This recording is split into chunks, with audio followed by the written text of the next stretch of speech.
Today, enterprise adoption of public cloud is 10%, looking at North America and Europe, which is quite small if you look at it compared to some of the other technologies in this space. Looking at the private cloud side, last year that was 31% adoption, far higher than what we see on the public cloud side. Essentially, there's a lack of trust within the vendor itself and what those SLA guarantees will be. And so there's this need for a new solution within the market to be inexpensive, but then also be able to deliver performance in a way that the traditional enterprise is used to experiencing performance. As an avid consumer of clouds from the early days, we recognized that there were serious shortcomings. In order to build a cloud at scale, in order to build a cloud that's economically viable, in order to build a cloud that honors the guarantees of repeatable performance and availability, what has to change? And we regrettably came up with the answer: everything.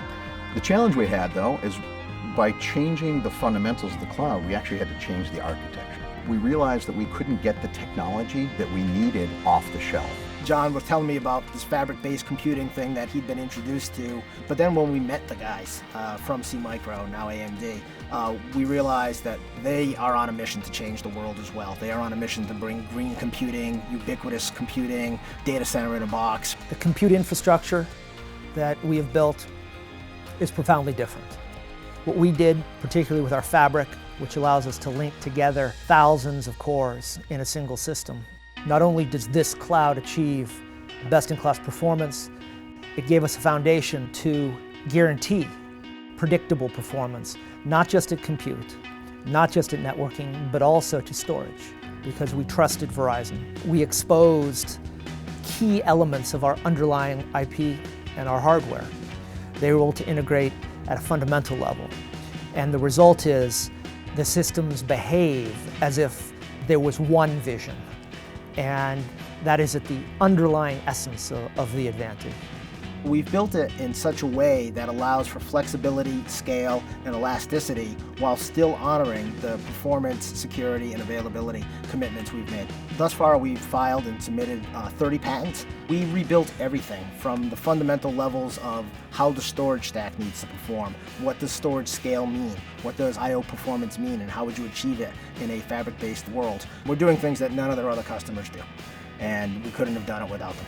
We were able to develop a cloud that is faster, it's lower cost, it's more secure, it's more reliable than anything that's available in the market today. You can guarantee that you're always up and continuing to not have any single points of failure, even under adverse conditions. What it means for the enterprise user is they can, in seconds, get access to compute. For the first time, the public cloud is a viable option. This is going to change everything.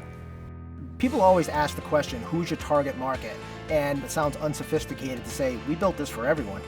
So I'm going to sound unsophisticated and say, we built it for everyone. Now in its fruition, it has taken not just a better server, but a more interesting cloud company. This is a revolution.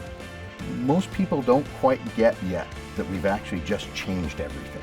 The aha moment I'm looking for in this one is when people go, Verizon built that? That's what I'm looking for.